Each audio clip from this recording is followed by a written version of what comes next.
Hey everybody, it's Tracy from Guitar Tech Corner. I want to show you a quick tutorial on how to use fill and finish and glue dry to use a way to pore fill and grain fill porous woods like tone wood mahogany.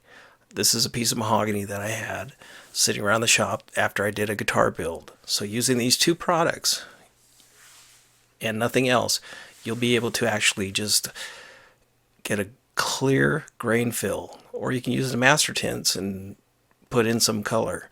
So I bought these little credit card size plastic spreaders on eBay or anywhere else, but I sanded this whole piece of wood down to about 200, 220. So I'm going to apply a little bit of the fill and finish and just pick one of these guys to spread it in. If you don't have these around, you can use a foam brush, you can use a rag. Most pore fillers from the old days used a big sweaty rag of burlap to rub it in there, and then you had to let it dry, and then you had to rub it off. It was a lot of work, and then you had to let it dry for a long time before you could put a sealer coat or anything else on there.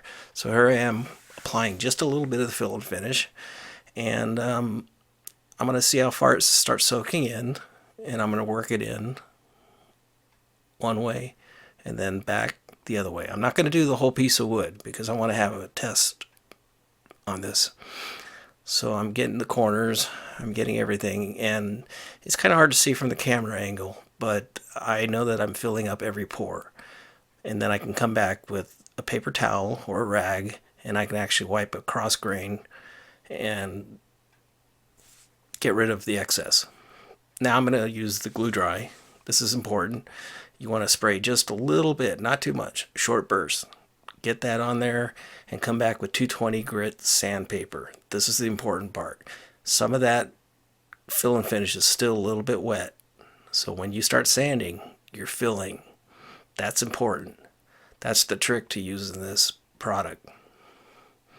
So after I get it all sanded down, I can come back and I can feel, if I feel like I need to add another coat, I'll add another coat. Most times I do just for security, make sure everything's going to be fine before I shoot the nitro lacquer over it. So it feels smooth to me, but I want to do another coat. So here we go. This will get rid of the last little bits of divots that are in there. And then I can go on to putting my nitro on there. Now, the way I'm going to put nitro in this video is not normal application style. I'm going to brush it on just because of the time challenge. I don't want to kick up the compressor, break out the spray gun, do all that stuff.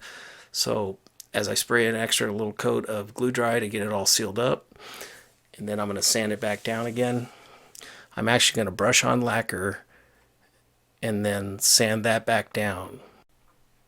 Now the reason I'm using a lacquer that I can brush on, it's still ready to spray lacquer that you'd use in a gun with a compressor. I just wanted to put on a thin coat or two of brush on lacquer, let it dry for an hour, and then buff it off. So what I'm trying to show here is I got 10 minutes involved in the pore filling and finish.